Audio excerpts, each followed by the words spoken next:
Sveiki visi, mano vardas Titas ir šiandieną jums parodysiu, kaip uždirbti nei mažiau, nei daugiau 1 milijoną eurų.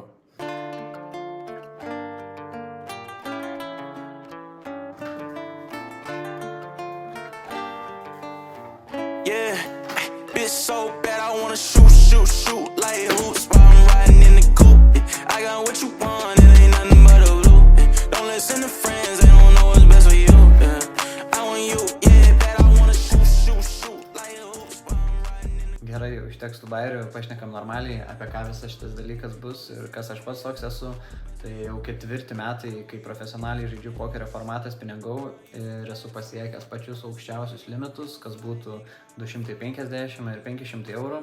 Aišku, būtų buvo daug įdomiau viską filmuoti, dokumentuoti nuo pačių žemiausių limitų, kai dar straglindavau ten tiek 3, tiek 15 eurų limituose ir puikiai dar tą prisimenu. Bet greičiausiai, kai ne pats aštriausias peilis esi stalčiui, tai ir drąsos trūksta. O dabar esu pasiekęs, jau galiu sakyti, tokią komforto zoną, kad net norisi iš jos išlipti. Todėl ir bandau imtis kažkokių naujų dalykų, mokytis kažkokių naujų skillsų ir panašiai. Taipogi video filmavimas įeina į tai. O šiandien papasakosiu, kaip iš vis aš atsidūriau spinų mokykloj ir pasistengsiu kuo trumpiau ir aiškiau tiesiai per aplinkui žodžiu nupasakot, kokia gyvenimo situacija buvo pas mane ir kas iš vis privertė prieiti prie tokio sprendimo. Long story short, baigiau 12 klasę, nusprendžiau pasiimti gap yearą. Per gap yearą, sakau, šausiu į Londoną, tenai užsikalsiu šaibų, tada grįžus, gal ten bus jau pinigų normaliai studijuoti, kad ir patūsinti išeitų ir panašiai. Tai va, pirma diena Londone, ten draugelis parodo strojkę, kur reikia dirbti. Aš jau aišku skaičiuoju pinigus, kiek čia uždirbsiu, viskas normaliai, ten gal 7 svarų į dieną. Kosmosas, ne pinigai. Žodžiu, praeina kokį pusę metų, jau buvau pradirbęs gal 12-13 darbų strojkėse. Ir po pusės metų ten išmetė mane iš to paskutinio darbo. Žiūriu, kad banko sąskaitoje nėra ten labai daug pinigų. Nei aš kažkoks laimingas, nei pažinčių atsirado labai įdomių. Nepavydėtina situacija, bet vieną dieną scrollinu Facebook'e ir kažkaip atrandu spinų mokyklą. Facebook'o reklamą išmeta, paspaudžiu ten ant jos ir rašom, suteikiam jums žaidimo įpirkas, išmokome žaisti ir panašiai.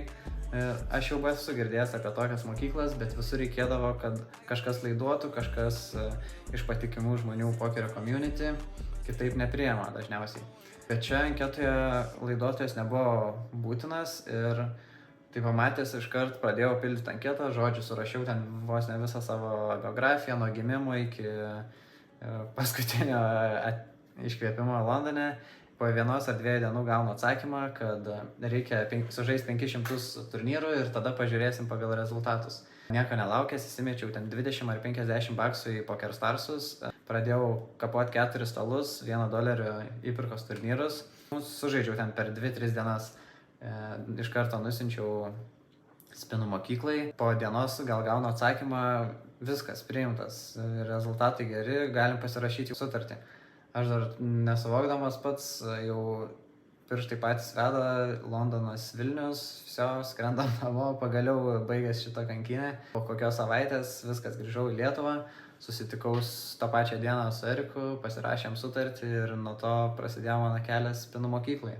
Nežinau, kam čia dėkoti, ar kas Facebook'o reklamas nupirko, ar kad Facebook'as labai gerai targetina savo audience, bet žodžiu, toks tas kelias buvo. Žodžiu, čia matom Liepos mėnesį ir ką čia reikia atkreipdėmėsi, tai realiai tik violetinė linija, kuri rodo, kad per mėnesį buvo uždirbta 2-3,5 tūkstančio spinivy plus rakeback, kas sakyčiau yra above average toks mėnesis. Ir nuo šitos sumos realiai man į kišenę atitenka gal kokį tik 50-60%, kita dalis nueina į jackpotų probabilities ir mokyklos dalis yra. Per visą mėnesį, kaip matom, po 1 savaitės, po 400 turnyrų jau realiai buvo galima nebežaisti ir būtų buvęs tas pats rezultatas kaip ir mėnesio gale, bet pokerį netaip viskas matuojama ir viską žiūrime į long term.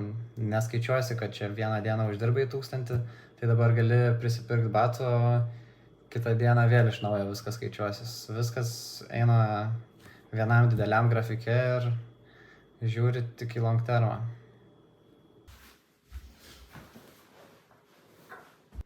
Ką pamiršau parodyti dar grafike, tai kiek valandų praleidžiu per mėnesį prie žaidimų.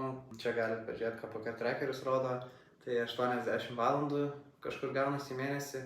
Tokio gryno žaidimo, bet čia neparodo to laiko, kai reikia sėdėti laukti, kol užsiregistruoja turnyrą ir panašiai. Būna momentų, kai, nežinau, ten reikia pusę valandos pralaukti, nei vienas turnyras neužsikuria. Tai irgi susideda tų valandų. Sakyčiau, toks realesnis skaičius galbūt 110-120 valandų. Jau tokis grinai sėdėjimo prie kompo.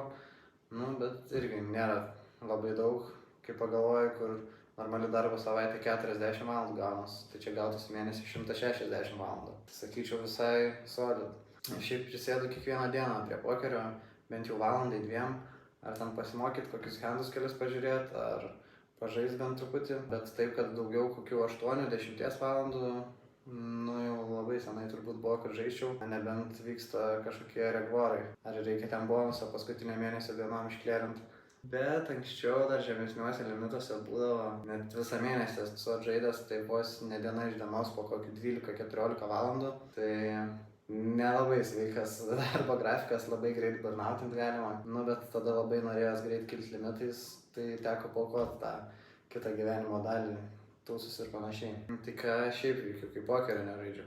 Tai paskutiniai 2-6 metai toks tarpas ir šis mėnesis, galiu pasakyti, skiriasi kardinaliai, nes mečiau ir rūkyti, ir gerti, ir žodžiu, tūsint aplamai nusavau. Kodėl čia taip atsitiko? Aišku, ne pats tokią durnystę sumaščiau tikrai. Nuvariau į ligoninę, ten tyrimus reikėjo pasidaryti, žodžiu, ir rodo, kad ten su kepenim kažkas negerai ir šnekam su gydytoja, sako, ten mėgsti išgerti. Sakau, jo, atsigeriu karts nuo karto. Bitch so bad I wanna shoot like hoops while I'm riding in the coupe. I got what you want, it ain't nothing but a blue. Don't listen to friends, they don't know what's best for you. Žodžiu, tai jis sako, reiktų jau nustoti gal gerti, jeigu nori dar taip normaliai pagyventi. Ir rūkyti, sako, būtų gerai, nes tai žodžiu, prigąsdino ten normaliai. Ant lapo rekomendacija parašyta tiesiog darbo poilsio režimas. Bet žodžiai kalbėjo, nei ten mane normaliai. Tai ir nusprendžiau, kad reikia, visiškai katint, nei ten karts nuo karto, nei, visiškai stop. Bet ką, pradėjau po biškį vėl sportuoti kažką, ten maistą prisižiūrėti, prisipirkau kreatino, proteino. Tai va, dabar bent salėj galiu užsiiminėti kažkokią veiklą. Ką dar sumaščiau dantis išsitraukti, va, porą protinių išsitraukiau jau, dar porą laukia. Ten, bus kapų, breketų. Visko toj burnoj.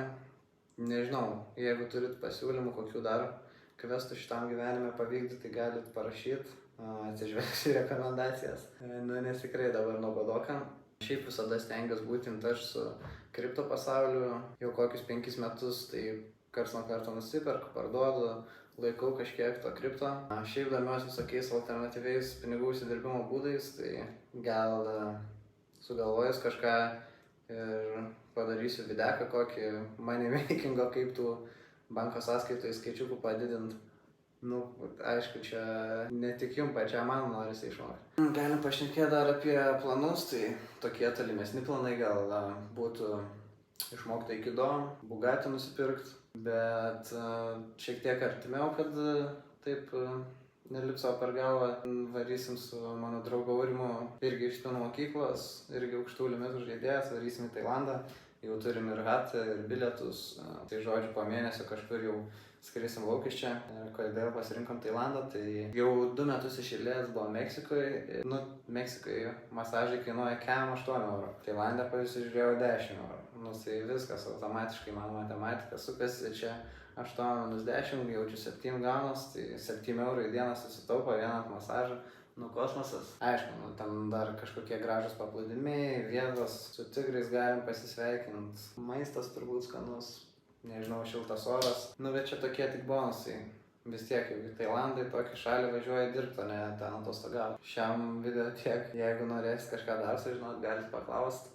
Žodžiu, tai negailėkit kritikos, rašykit komentarus. Vis tiek pirmas video yra kur ištobulėti tikrai.